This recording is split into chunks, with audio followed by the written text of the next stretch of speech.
성경 말씀 보시겠습니다. 오늘 은혜 받을 말씀은 신약 성경 사도행전 25장 말씀입니다.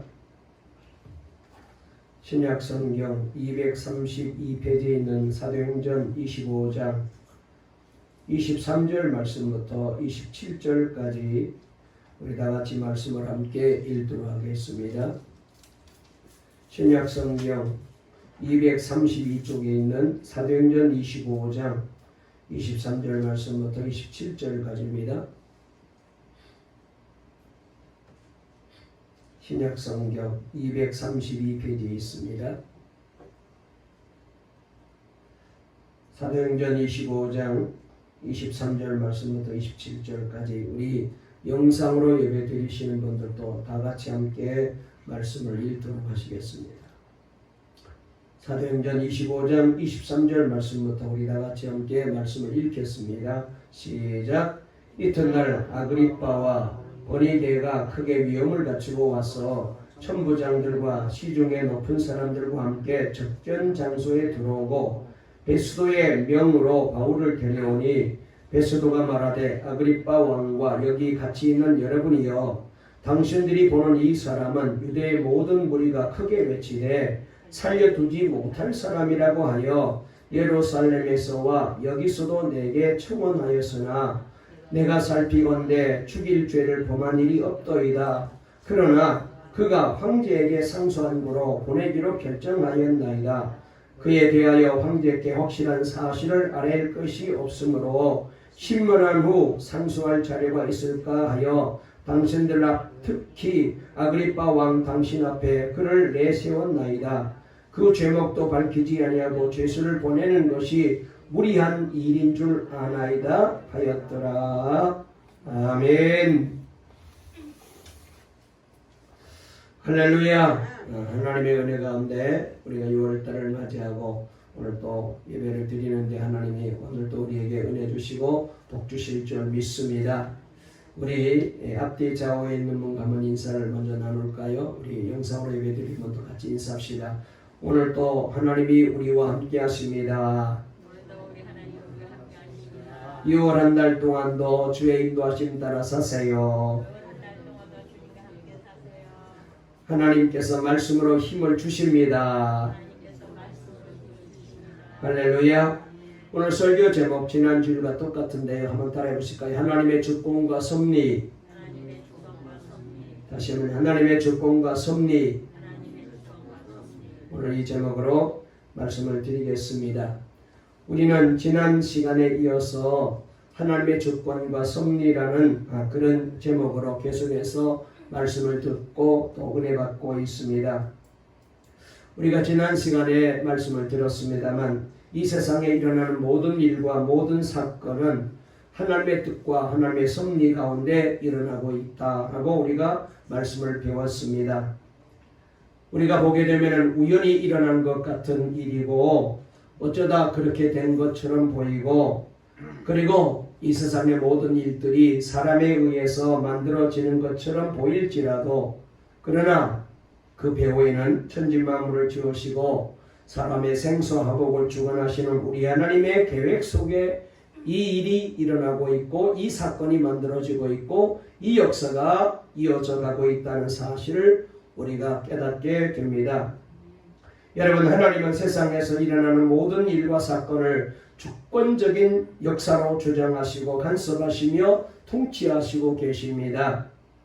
거기에는 인간의 생사화복도 해당되고 그 다음에 개인도 민족도 가정도 국가의 흥망성쇠도 하나님의 손에 달려있죠.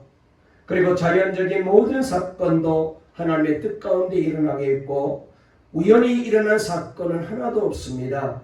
그래서 이 세상에 일어나고 있는 작은 일에서부터 큰 일, 중요한 일에부터 사소한 일, 별의별 일까지 심지어 지난 시간에도 말씀을 드렸습니다마는 참새 2마리가 한 아사리온에 팔리는 일까지도 하나님의 주권과 섭리 가운데 일어나고 있다는 점입니다.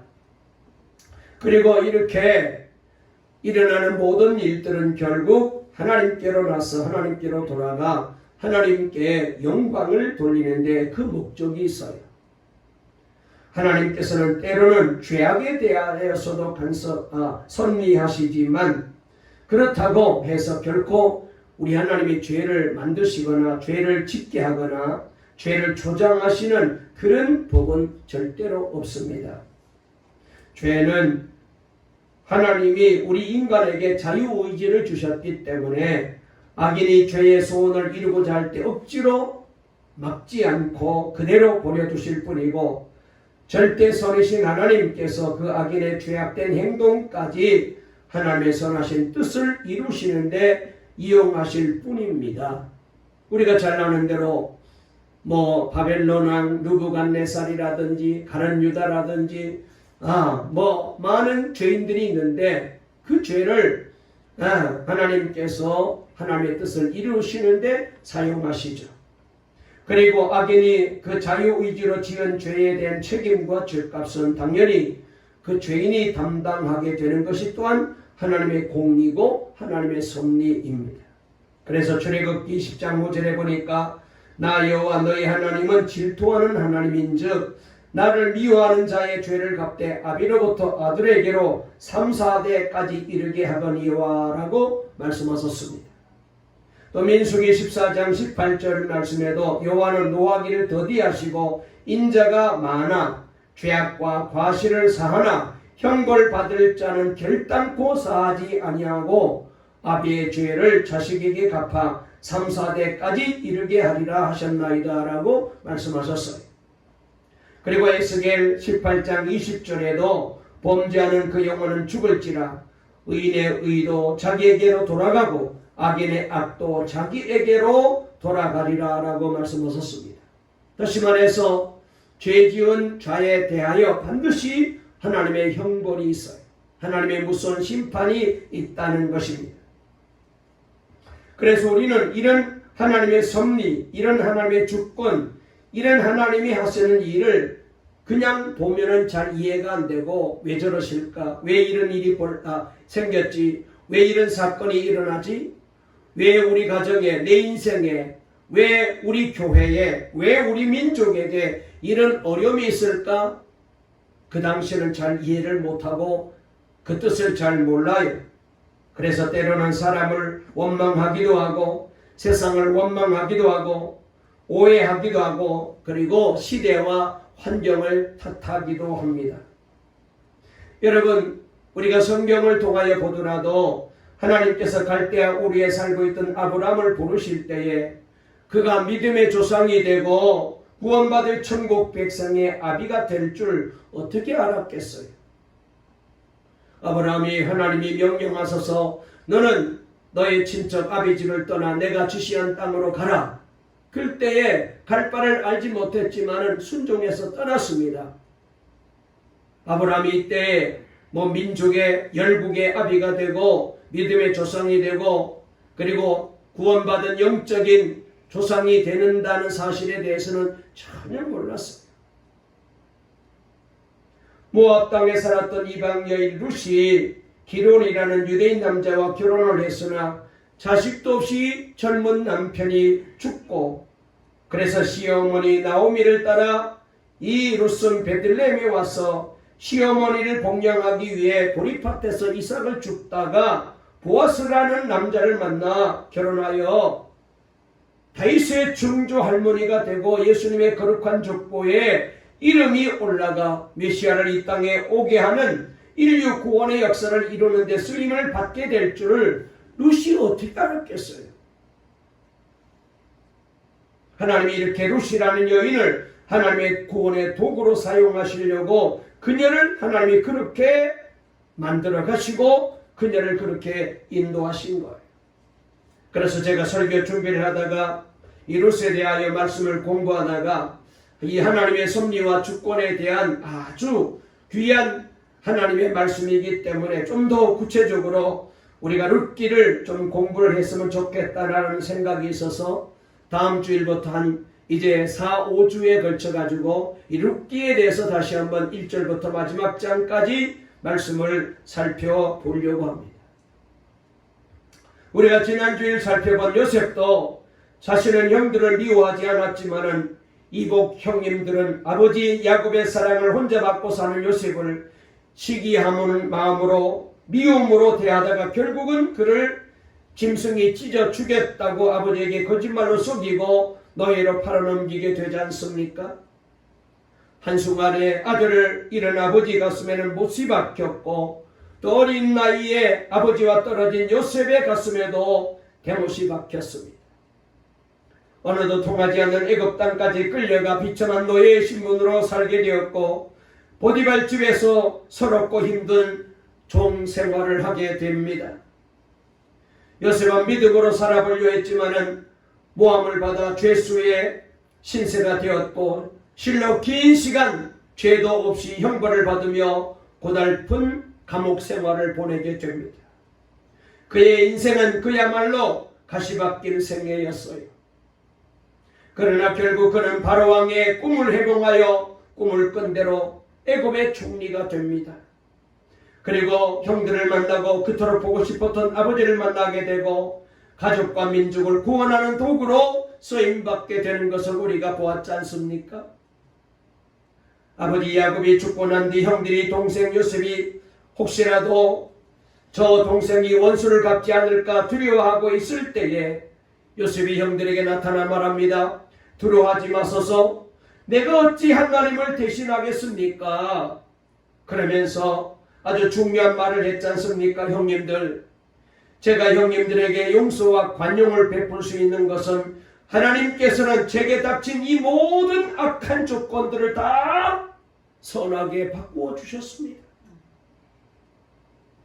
형님들은 나를 해하려 하였지만 하나님은 그것을 선으로 바꾸어 주셨습니다.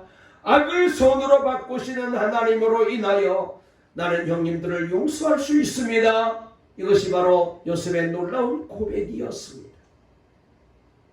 여러분, 우리는 세상을 살아가면서 이 하나님의 주권과 이 하나님의 섭리라는 이 사실을 믿는 신앙과 인격이 있어야 이 세상 살 때에 잘못된 길로 가지 아니할 수가 있어요.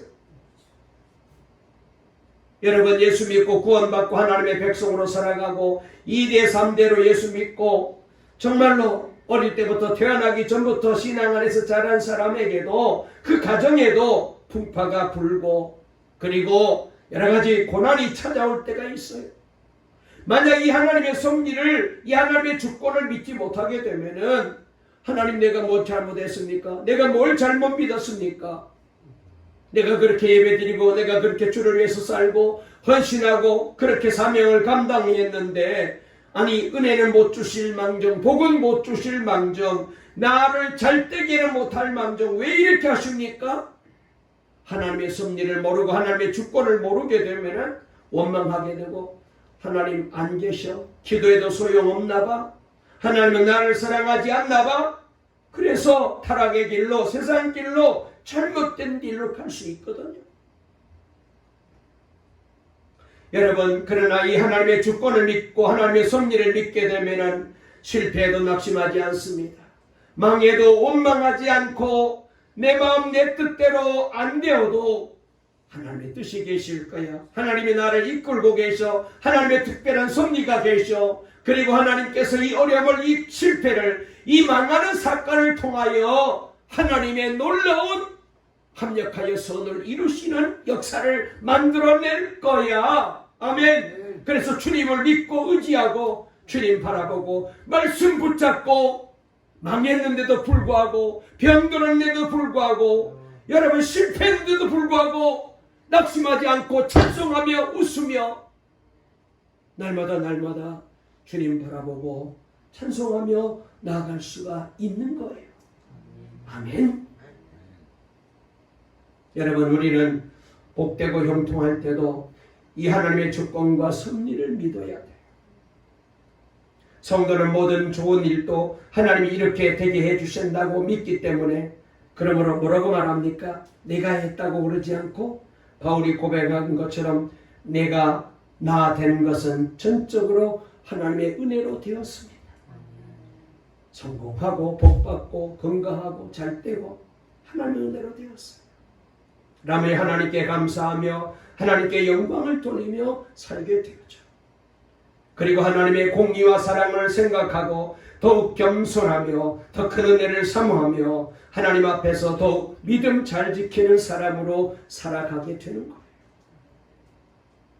여러분, 형통할 때도 날마다 주님 바라보시고 하나님의 섭리 가운데 살고 있음을 믿으시기를 바랍니다. 그리고 시험과 역경이 있고 실패할지라도 먼저 이와 같은 고난이 왜 내게 일어났나? 그래서 하나님의 섭리의 뜻을 내게 요구하시는 하나님의 뜻이 어디 있는가 하며 하나님께 기도하며 자기 허물과 죄를 찾아 회개하며 하나님의 주권과 섭리를 믿고 나가게 되죠. 하나님은 시험과 역경을 통하여 다윗도 회개하여 바로서게 하시고 욥과 같이 연달하여 정금 같은 신앙으로 서게 만들어주시고 갑절의 복을 받게 하시고요. 사도 바울처럼 자고하지 않게 하여 항상 하나님의 은혜 속에 살도록 하나님이 우리를 지금도 섭리하고 계셔요. 그러므로 환난이나 역경을 만나면 내게 향하신 하나님의 뜻이 어디 있는지 간절히 기도하며 그 뜻을 찾아 그 말씀에 순종하고 믿음으로 여러분 잘 감당하시고 인내하여 승리의 길로 나가는 우리 동강의 모든 성도님들 다 되시기를 바랍니다. 애굽에 팔려간 요셉이나 바벨론의 포로로 끌려간 다니엘과 그 세 친구들의 경우에도 하나님만 바라보고 늘 기도하다가 오히려 모함을 받고 그리고 이들을 미워하는 사람들에 의하여 불뭇불 속에 던져지게 되고 사자굴 속에 던져졌지만 믿음의 본을 세워서 마침내 승리하였고 모든 것이 합력하여 선을 이루시는 하나님을 보여주었던 것처럼 모든 지식과 지혜와 권능이 하나님께 있는 줄 믿고 하나님만을 전적으로 의뢰하며 모든 염려와 근심을 하나님께 다 맡겨버리는 신앙으로 나가면 하나님께서 반드시 구원과 기적으로 우리 성도들을 인도하시고 우리 교회를 인도하시고 대한민국을 인도하시고 할렐루야, 우리 한 사람 한 사람을 반드시 하나님이 선한 길로 인도하실 줄로 믿으시기 바랍니다. 그리고 우리는 하나님의 공의의 심판과 구원이 더디다고 여겨질 때도 하나님 앞에서 잠잠하며 참아 기다림이 필요합니다. 그래서 전도서 3장에 보면은 범사에 기한이 있고 천하만사가 다 때가 있다라고 말씀하신 것처럼 하나님은 모든 일들을 하나님이 예정하신 연, 월, 시에 정확하게 이루어 나가심을 믿어야 해요. 여러분, 우리는 분명히 믿습니다. 하나님은 실수하지 않아요. 아멘. 하나님은 절대로 늦지 아니하십니다. 1초도 늦지 아니하셔요. 정확한 시간 속에 계획 속에 하나님은 우리 인생을 섭리하고 이끌고 계셔요. 그러므로 우리가 하나님의 뜻을 행한 후에 예정하신 약속을 받기 위해서는 인내가 필요합니다.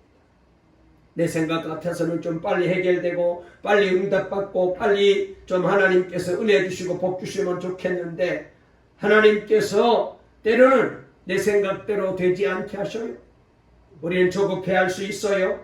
속상해할 수 있어요. 낙심할 수 있어요. 아닙니다. 하나님은 결단코 늦지 않아요. 실수하지 않아요. 하나님의 주권과 섭리를 믿는 성도는 마지막 대환란의 때에도 끝까지 견딤으로 구원을 얻습니다. 성경이 말씀한 참음, 인내는 이 하나님의 선한 뜻 그리고 마침내 복되고 형통하게 하시는 하나님의 섭리를 바라보며 포기하지 않고 믿음을 굳게 지키는 것을 의미하는 것입니다. 하나님은 그런 자를 지켜주셔서 시험의 때를 면하게 만들어주시겠다고 요한계시록에 약속을 하셨어요. 오늘 본문의 말씀도 보면은 사도 바울이 이제 죄인이 되어서 재판을 받고 그래서 로마로까지 가서 재판을 받게 되는 그런 과정을 우리에게 말씀해 주는 내용입니다. 우리가 잘 아는 대로 사도 바울은 죄수의 몸이 되어서 로마로 갔잖아요. 거기서 감옥에 갇혀 있다가 복음을 전하다가 결국은 거기서 순교했는데 그런데 이것은 우연히 그렇게 된 게 아닙니다. 하나님께서 사도 바울을 사용하셔서 하나님의 뜻 가운데 그를 복음의 도구로 쓰시기 위해서 그렇게 하셨습니다. 여러분, 바울의 관심은 로마에 가서 복음을 전하기를 소원했습니다. 바울에게는 유대 민족이 구원받는 것과 또 하나 온 세상이 구원받기를 원하는 이 소원이 그에게 있었어요. 온 세상이 구원받으려면 온 세상에 복음이 전해져야 되는데 이 당시 온 세상은 대부분 로마의 정치적인 영향권 안에 있었기 때문에 그러므로 사도 바울은 기도할 때마다 저 세계 역사의 중심이 되는 로마에 가서 복음을 전하게 되면은 이 복음이 전 세계로 퍼질 것이기 때문에 그래서 로마에 가기를 날마다 기도하고 로마에 가기를 날마다 소원을 가지고 있었어요. 로마서 1장 13절부터 15절 말씀에 보면은 이런 바울의 마음이 잘 소개되고 있는데 이렇게 말했습니다. 형제들아, 내가 여러분 너희에게 가고자 하는 것을 너희가 모르기를 원하지 아니하노니 이는 너희 중에서도 다른 이방인 중에서와 같이 열매를 맺게 하려 함이로고되 지금까지 길이 막혔도다. 헬라인이나 야만인이나 지혜에 있는 자나 어리석은 자에게 다 내가 빚진 자로라. 그러므로 나는 할 수 있는 대로 로마에 있는 너희에게도 복음 전하기를 원하노라. 바울의 소원은 로마에 가서 복음을 전하는 거예요. 그래야 이 복음이 로마를 통하여 전 세계로 퍼져나갈 수 있기 때문에 이 당시 모든 길은 로마로 그런 이제 슬로건에 있었잖아요. 그런데 우리 주님께서는 이런 바울에게 세상을 어지럽히는 이상한 도를 전하는 자라는 죄목을 뒤집어 씌우십니다. 사실 바울은 예수 그리스도만 전하고 구원의 복음만 전했는데 바울이 복음을 전하니 그 중에 이방인 뜻도 회개하고 예수를 믿고 구원을 받고 교회로 오는 사람도 있었지만 유대교 열성분자로 믿던 이 바울이 개종해서 예수를 믿고 이제는 예수님의 사도가 되어서 복음을 전하는 이 복음을 듣고 많은 유대인들이 개종해서 기독교로 교회로 나가는 거예요. 이런 모습을 보고 유대교 지도자들은 그냥 두고 볼 수 없어서 바울을 고발하기를 사실도 아닌 로마 황제를 모독하고 부인하며 예수라는 이상한 도를 전하는 자라고 고발하여 지금 바울은 유대 총독 베수도 앞에서 재판을 받는 모습이 오늘 본문 내용입니다. 특별히 사도행전 23장을 보면은 먼저 유대인들이 바울을 유대 공회에 고소하여 재판이 열리게 되었는데 그때 유대인들은 맹세하기를 이렇게 맹세했습니다. 거기 23장 12절부터 14절 말씀에 보면은 유대인들이 당을 지어 맹세하되 바울을 죽이기 전에는 먹지도 아니하고 마시지도 아니하겠다 하고 이같이 동맹한 자가 40여 명이더라. 대제사장들과 장로들에게 가서 말하되 우리가 바울을 죽이기 전에는 아무것도 먹지 않기로 굳게 맹세했습니다. 이렇게 말했어요. 그러니까 이 유대 사람들이 유대교 신자들이 바울을 보니까 아니 바울을 통하여 복음이 전해지고 유대교 사람들이 자꾸 기독교로 개종하니까 저 바울을 없애야 되겠는데 뭔가 트집 잡을 거리가 없는 거예요. 그래서 바울이 유대교에 어긋나고 하나님의 이름을 모독한다 이런 죄목을 씌워가지고 예루살렘 공회에다가 고발을 했어요.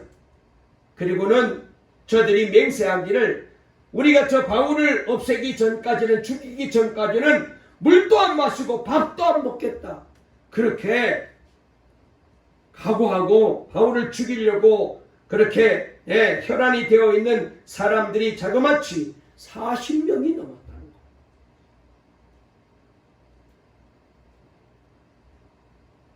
그런데요, 그때 하나님께서 그 밤에 바울에게 찾아오셨어요. 이렇게 말씀하십니다. 사도행전 23장 11절 말씀을 보면 그날 밤에 주께서 바울 곁에 서서 이르되 담대해라. 네가 예루살렘에서 나의 일을 증언한 것 같이 네가 원하는 대로 반드시 로마에서도 증언하게 되리라. 하나님이 주님께서 바울에게 찾아오셔서 말씀을 들려주셨어요. 바울은 그때 만약 예루살렘에서 재판받다가는 로마에 가보지도 못하고 죽을 것 같으니까, 왜? 바울을 죽이기 전에는 물도 안 마시고 밥도 안 먹겠다는 사람이 40명이 넘는데, 자칫 잘못하게 하다가는 자기가 원하는 대로 로마에 가서 복음을 전해보지도 못하고 예루살렘에서 죽게 생겼으니까 사도 바울이 그때 나는 로마 시민권자입니다. 그러므로 로마 시민권자는 그 당시 반드시 재판을 받으려면 로마 황제 앞에 가서 재판을 받아야 돼요. 그런 특권이 있어요. 그러므로 베수도 총독에게 호소합니다. 나는 로마 시민권자니까 나는 여기서 재판받으면 안 됩니다. 나는 로마 황제 앞에 가서 재판받기를 원합니다라고 그렇게 호소를 했어요. 그러니까 이 베수도가 그냥 어떻게 할 수가 없어요. 왜? 잘못했다가 로마 시민권자를 죽이게 되면은 나중에 그 사실이 알려지게 되면 자기에게 큰 불이익이 오기 때문에, 그래서 여기 말씀해 보니까 베수도는 황제에게 상수할 재료를 찾기 위해 유대 풍습을 잘 알고 있는 아그리빠 왕까지 초청해가지고 공청회를 열어서 저 바울을 어떻게 했으면 좋겠나 지금 회의를 열고 있습니다. 사실 베수도는요, 바울이 죄가 없는 걸 알았어요. 오늘 여기 말씀에도 잘 나와 있는데, 그런데 죄가 없지만은 죄가 없다고 석방해 버리게 되면은 유대인들이 저렇게 바울을 죽이기 전에는 물도 안 마시고 밥도 안 먹겠다는 사람이 저렇게 난리를 치고 있는데, 잘못했다가는 정치적으로 큰 어려움을 당할 것 같으니까, 그래서 유대인들의 환심을 얻기 위해서, 정치적인 야심을 이루기 위해서 지금 바울을 로마 황제 앞에서 재판을 받도록 로마로 송환하기로 결정했다는 거예요. 여러분, 죄가 없음에도 불구하고 죄 몫을 찾기 위해 모인 바울의 재판에는 하나님의 섭리가 있었어요. 25절에 보면은 유대인들의 모든 무리가 크게 외치되 살려두지 못할 사람이라고 외칩니다. 그러나 베수도는 아그리빠 왕에게 내가 살펴보건대 죽을 죄를 범한 일이 없도이다. 그러나 그가 황제에게 상수한 고로 황제에게 보내기로 결정했다라고 말합니다. 유대인 중 높은 사람들의 거듭되는 송사에도 재판장 베수도는 바울이 죄가 없음을 밝힙니다. 마치 죄가 없으신 예수님께서 십자가에 못 박히게 만든 것처럼, 스데반 집사를 돌로 때려 순교하게 한 것처럼 지금 유대인들의 종교 집단의 광기를 여기서 보여주고 있는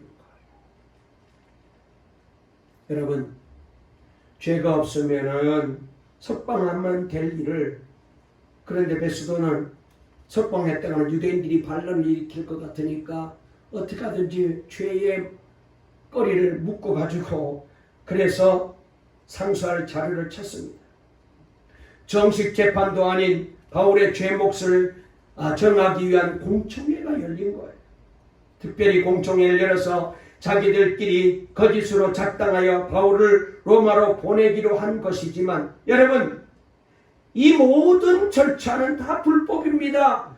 어거지로 만들어지고 잘못된 것입니다. 바울은 죄가 없습니다. 그런데 이렇게 된 이 역사적인 뒤에는 바울을 로마로 보내어 로마에 복음을 전하고, 그리고 로마를 복음화시키고, 그래야 주님의 분부대로 땅끝까지 복음을 전하기 위한 하나님의 섭리가 거기 있는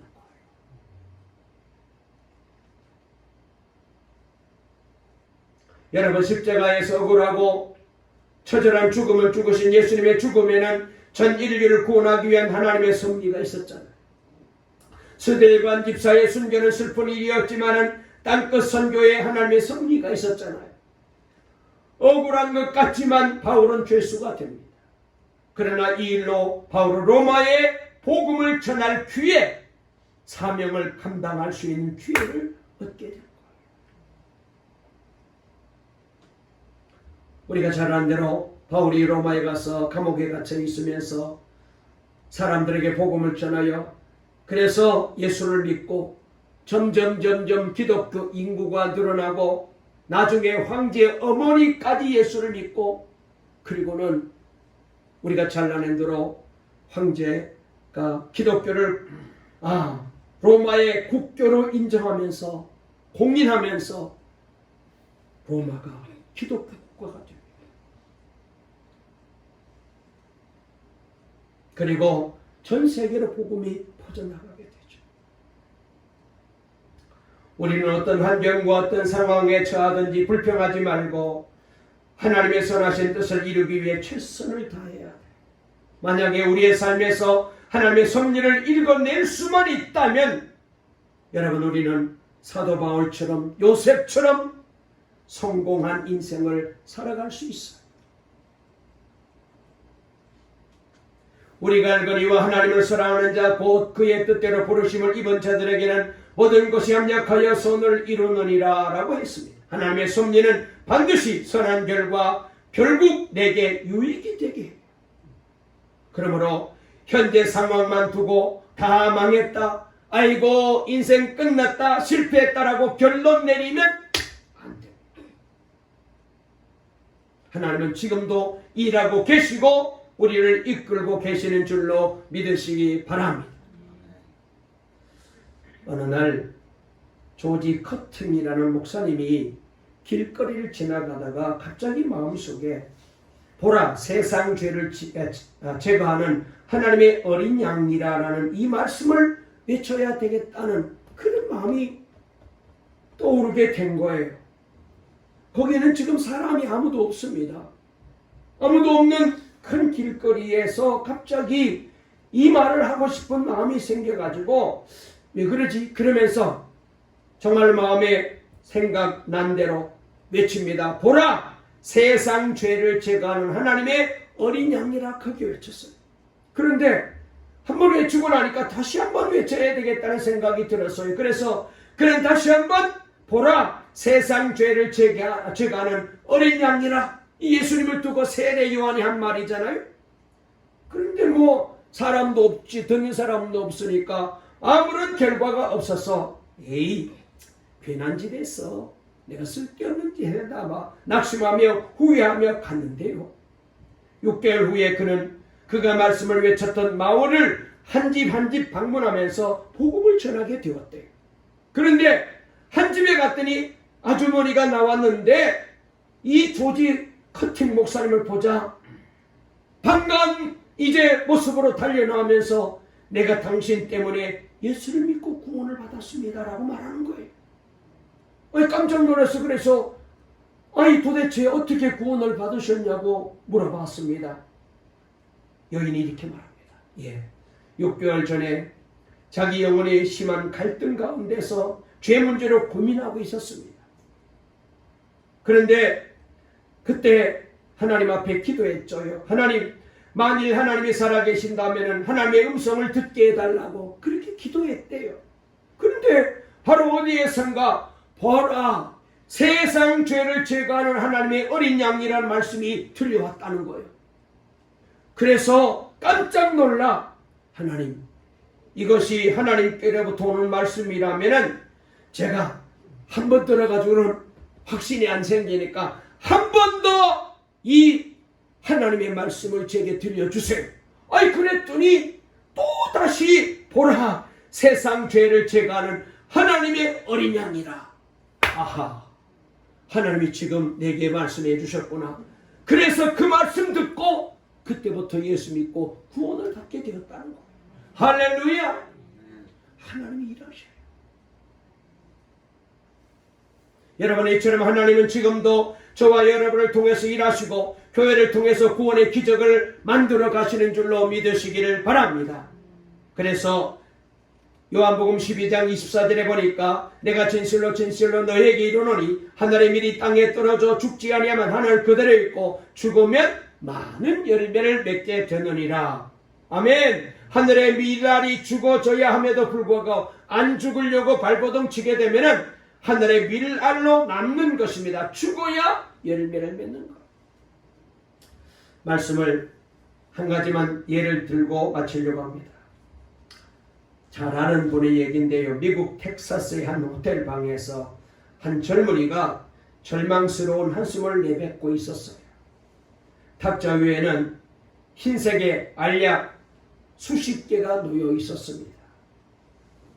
투자자들의 돈을 모아서 벤처 기업을 일으켜보려던 꿈이 깨어져서 그래서 빚만 잔뜩 지고 실패하여 이제는 이 빚도 갚을 길도 없고 사람들에게도 미안하기도 하고 자기의 꿈이 산산조각 났기 때문에 할 수 있는 일은 죽는 길밖에 없어서 지금 약을 먹고 자살하려고 결심하고 호텔방에 앉아 있었어요. 약을 한 움큼 움켜쥐고 이제 입에다 털어놓고 물만 마시면 죽습니다. 나는 이렇게 죽어야 되나? 나는 이렇게 끝내야 되나? 괴로워하다가 이 사람이 갑자기 무릎을 꿇고 그리고는 어릴 적 어머니가 가르쳐 주셨던 말씀이 떠올랐다. 순간 어머니의 말씀이 기억이 났대요. 뭐라고? 어릴 때 어머니가 얘기해 주었느냐? 사랑하는 얘야, 세상 사람들은 모두 널 잊어버려도 하나님은 널 한순간도 잊지 아니하신다. 그는 너에게 어려울 때 도움이 되시고 환난 날의 피난처와 요새가 되신다. 이 어머니의 말씀이 생각나서 그는 약을 먹고 자살하려다 말고 무릎을 꿇고 하나님께 기도를 드립니다. 하나님, 제가 그동안 어머니의 가르침을 잊고 살았습니다. 나의 도움이 되시고 피난처 되신 하나님을 잊고 살았습니다. 하나님, 저를 도와주세요. 고백을 하자 갑자기 눈물이 쏟아지기 시작합니다. 실패와 좌절 가운데 하나님을 만나고 그 앞에 엎드렸고 하나님은 이 사람을 새롭게 인생을 출발할 수 있게 해주셨습니다. 그는 미안하지만 기도하고 난 다음에 투자자들에게 연락을 해서 그분들을 다 모이게 했습니다. 그리고 그들 앞에 섰어요. 여러분, 저를 이해해 주시고 믿어 주셔서 귀하게 이제 투자를 해 주셨는데 제가 사실은 그 투자금을 다 날려버리고 실패했습니다. 그래서 부도를 맞았습니다. 여러분을 뵐 면목이 없어 제가 자살하려고 했습니다. 수면제를 사서 호텔에서 투숙했다가 그런데 막 죽으려는 순간 어릴 적 어머니가 들려주신 말씀이 기억이 났습니다. 여러분, 한 번만 저에게 기회를 주시고 용서해 주신다면 그리고 빌려주신 돈 상환을 좀 유예해 주신다면 한 번도 실망시키지 않고 제가 원금과 못 드렸던 이자까지 다 반드시 갚아드리겠습니다. 그런데요, 그전까지는 그렇게 악하게 대들던 투자자들이 사업을 시작할 수 있도록 그에게 기회를 준 거예요. 그는 새로운 사업을 시작합니다. 큰 성공, 대성공을 거두었어요. 여러분, 이 사람이 바로 세계적으로 유명한 호텔 체인 힐튼 호텔의 창업자 콘레드 힐튼이라는 사람입니다.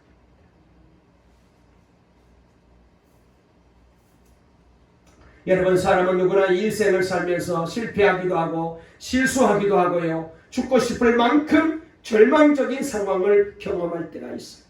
그러나 우리가 끝이라고 생각할 때 그때가 바로 하나님의 시작입니다. 인간의 위기라고 생각할 때 바로 그때가 하나님이 일하실 기회입니다. 여러분, 무언가 내 뜻대로 안 되고 매사가 힘들고 어렵고 포기하고 싶고 그런 절망의 터널을 지나고 계십니까? 그러나 그것은 끝이 아니고 이 또한 지나가리라. 이 하나님의 섭리의 과정이고 하나님의 시작의 때임을 깨달으십시오.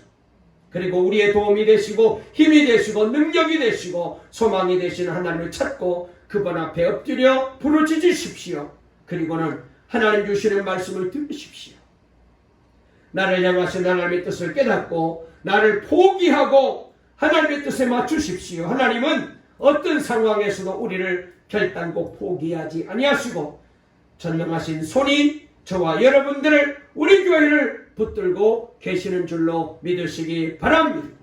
이제 절망의 자리에서 일어나십시오. 그리고는 하나님의 뜻대로 믿음으로 순종 시작하십시오.